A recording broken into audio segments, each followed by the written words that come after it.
कैसे विराट और धोनी ने अपना मास्टरमाइंड इस्तेमाल करके इस बैट्समैन को पवेलियन का रास्ता दिखाया। आखिर धोनी रिव्यू सिस्टम के बारे में अंपायर अनिल चौधरी क्या कहते हैं? तो मेरा वो इसलिए गलत हो गया क्योंकि वो इतना हल्का बैट में लगा था, मुझे लगा कि बैट ना मिस हो जाए मेरे से। और जब एमएस धोनी की एक हिडन स्किल से अनजान बांग्लादेशी टीम को धोनी ने उन्हीं के घर में धोया। आज आपको दिखाते हैं एमएस धोनी के ऐसे मास्टरमाइंड मोमेंट्स जो आपको हैरान कर देंगे। नंबर 1, दोस्तों, खिलाड़ी वो होता है जो दूसरों की गलती में अपना फायदा निकाल लेता है, और इस मौके पर एमएस धोनी ने यही करके दिखाया था। भारत और वेस्ट इंडीज के मैच में फाबियन एलन की बॉल को धोनी कंप्लीटली मिस कर देते हैं, जिसके बाद वेस्ट इंडीज के विकेट कीपर के पास उन्हें आसानी से स्टंपिंग करने का मौका बनता है, लेकिन वो फंबल कर देता है और दूसरे अटेम्प्ट में जब बॉल को स्टंप्स की ओर थ्रो करता है तो एक बार फिर मिस कर देता है। जब यहां धोनी देखते हैं कि बॉल विकेट कीपर से थोड़ी दूर पहुंच चुकी है और वो विराट कोहली के साथ तुरंत एक सिंगल चुरा लेते हैं। मतलब पहले तो वेस्ट इंडीज को जख्म दिया और ऊपर से नमक भी छिड़क दिया।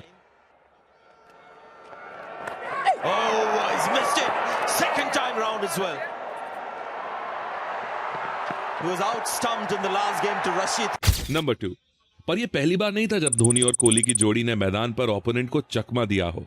इस मोमेंट पर तो दोनों ने मिलकर और भी तगड़ा वाला खेल खेला था। यहां फील्डिंग करते हुए विराट कोहली जानबूझकर थोड़ा सा फंबल करते हैं, जिसे देखकर स्ट्राइकर एंड पर पहुंच चुका बल्लेबाज जल्दी से एक रन और लेने की कोशिश में भाग पड़ता है, लेकिन असल में यह धोनी और विराट का प्लान होता है। विराट तुरंत बॉल को उठाते हैं और गोली की स्पीड से धोनी के पास फेंकते हैं, जो ऑलरेडी प्लान को सक्सेसफुल करने के लिए स्टंप्स के पास तैनात होते हैं, और पलक झपकते ही बल्लेबाज का खेल खत्म कर देते हैं।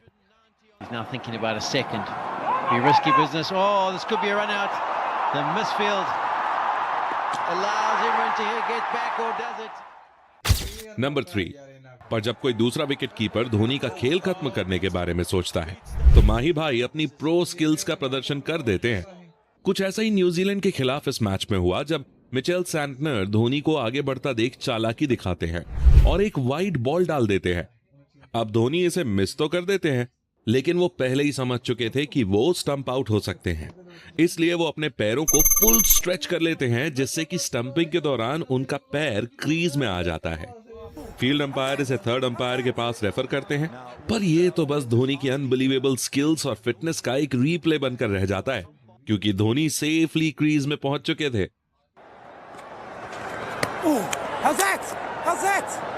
Now, what Phillips is asking here is whether Dhoni in net. Yeah, happy with that. Number 4, लेकिन अगर यहां न्यूजीलैंड के विकेट कीपर की जगह धोनी खुद होते तो शायद अभी तक 2 बार स्टंप आउट होकर बल्लेबाज पवेलियन लौट भी चुका होता।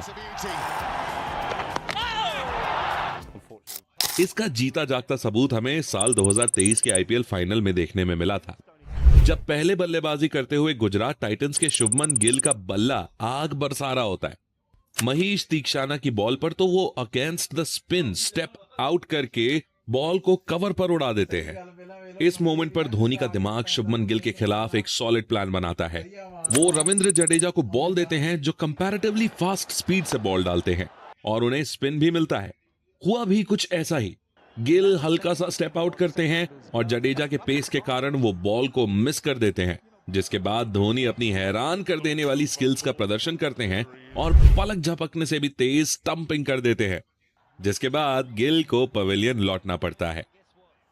नंबर 5, पर माही भाई सिर्फ ओपोनेंट को पवेलियन नहीं लौटाते, बल्कि अपने बल्लेबाज को बचाने का भी सॉलिड दिमाग रखते हैं, और इसी दिमाग के कारण तो आकाश चोपड़ा ने डीआरएस को धोनी रिव्यू सिस्टम नाम दे दिया है। क्या बात है, धोनी रिव्यू सिस्टम, एक बार फिर ये खिलाड़ी अद्भुत है। क्योंकि अंपायर चाहे गलत हो सकता है, लेकिन धोनी कभी गलत नहीं होते।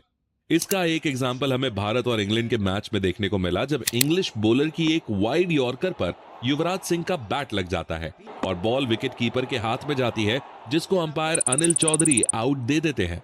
लेकिन नॉन स्ट्राइकर एंड पर खड़े एमएस धोनी बिना एक भी सेकंड वेस्ट किए सीधे अंपायर के डिसीजन को रिव्यू कर देते हैं, और रिप्ले में पता चलता है कि युवराज के बैट से लगने के बाद बॉल हल्का सा जमीन पर भी टच किया था, जिसे अंपायर ने पूरी तरह इग्नोर कर दिया, पर माही भाई की बात से भी तेज नजरों से ये बच नहीं पाया। ये बात अनिल चौधरी ने खुद अपने एक पॉडकास्ट में बताई थी। नंबर 6, बाकी इग्नोर तो बांग्लादेश ने धोनी की हिडन स्किल्स को भी किया था, जिसका खामियाजा ये हुआ कि बांग्लादेशी बॉलर्स की जमकर धुलाई हुई। दरअसल हुआ कुछ यूं कि भारतीय टीम बांग्लादेश के टूर पर गई होती है। जब एक मैच के दौरान धोनी बैटिंग कर रहे थे, तब बांग्लादेशी फील्डर्स जोर जोर से बांग्ला लैंग्वेज में बोलते हुए धोनी के खिलाफ स्ट्रैटेजी बना रहे होते हैं, क्योंकि उन्हें लगता है कि धोनी तो बांग्ला जानते ही नहीं थे। लेकिन शायद उन्हें पता नहीं था कि धोनी ने पूरे 2 साल तक वेस्ट बंगाल के खड़गपुर रेलवे स्टेशन पर टीसी की जॉब की थी और वो बांग्ला अच्छे से समझते थे। अब क्योंकि धोनी को बांग्लादेशी प्लेयर्स की सारी स्ट्रैटेजी समझ आ रही थी, तो उन्हें पहले से ही उनके प्लान्स पता थे और धोनी ने उनकी जमकर धुलाई की। फिर जब मैच खत्म हुआ तो धोनी बांग्लादेशी प्लेयर्स के पास गए और उनसे बांग्ला में बात करने लगे, जिसे सुनकर सारे प्लेयर्स हैरान रह गए और अपने सर पर हाथ रखकर अपनी गलती का पछतावा करने लगे। बहुत इंटरेस्टिंगली हम लोग बांग्लादेश में मैच खेल रहे थे। मैं बैटिंग कर रहा था, उनको नहीं पता था मुझे बंगाली आती है। वो कीपर उधर से चिल्ला के फास्ट बॉलर को बोल रहा था कुछ, मुझे पहले पता था वो क्या डालने वाला है। तो पूरा जब मैच खत्म हुआ, फिर उन लोग बात कर रहे थे, तो मेरा रिएक्शन तो बंगाली पूछते पड़ी।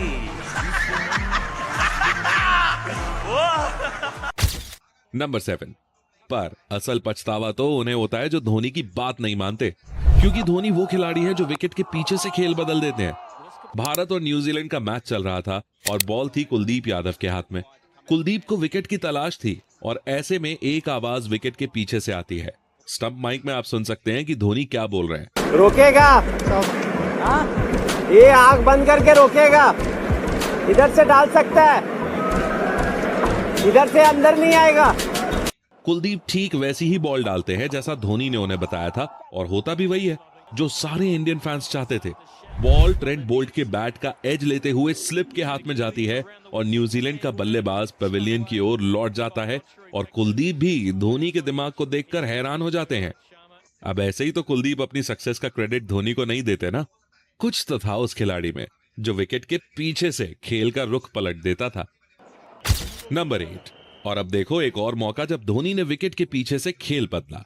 मौका था आईपीएल के एल क्लासिको का, यानी मुंबई इंडियंस और चेन्नई सुपर किंग्स के मैच का।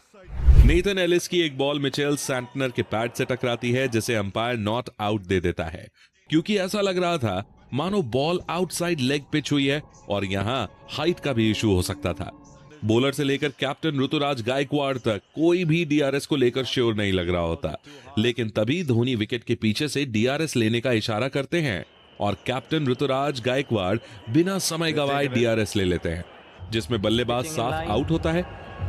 Impact in line, wickets hitting, और सीएसके के फैंस थाला धोनी के मास्टरमाइंड को एक बार फिर सलाम कर देते हैं। नंबर 9, और अब मैं आपको जो बताने वाला हूं उसको सुनकर तो आप धोनी को डबल नहीं बल्कि ट्रिपल सलाम करने वाले हो।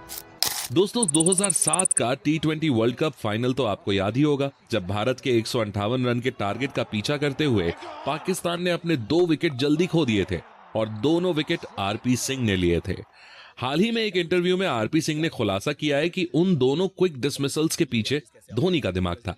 अब सबने स्टोरी सुनी होगी हफीज कैसे आउट हुआ। MS धोनी ने बोला एक स्लिप लगाई, तो मैंने उससे पूछा ये कौन सी स्लिप है, तो उसने बोला वो तुम्हें समझने की जरूरत नहीं है, हमारा जो बॉल गिर रहा है मुझे लगता है वहाँ पे जाएगा, अगर तुमने सेम लेंथ पे किया और अगला बॉल ही वहाँ गया और आउट हो गया।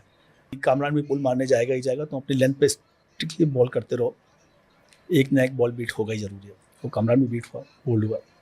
उन्होंने हफीज के सामने रॉबिन उथप्पा को एक अजीब स्लिप पोजीशन में रखा था और आरपी सिंह को आउट स्विंगर डालने को बोला था, जो हफीज के बैट का एज लेकर सीधा उथप्पा के हाथ में गई।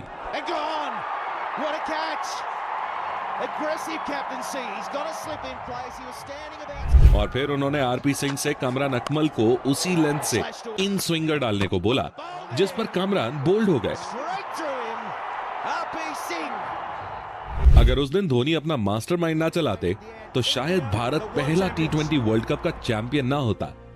नंबर 10, लेकिन उन सुनहरे पलों के पहले की इस इंडियन टीम को हम कैसे भूल सकते हैं, जब विकेट के पीछे धोनी होते थे और स्लिप में खुद राहुल द्रविड़ फील्डिंग करते थे। ऐसे ही एक बार आरपी सिंह की एक आउट स्विंगर पर ऑस्ट्रेलियन बैट्समैन के बैट से एज लेकर बॉल द्रविड़ के पास जाती है, लेकिन वो कैच को थोड़ा फंबल कर देते हैं और बॉल उनके हाथ से छिटक जाती है। पर धोनी वहां ऐसी सिचुएशन के लिए बिल्कुल रेडी होते हैं और वो मौका देखकर कैच को कंप्लीट कर लेते हैं।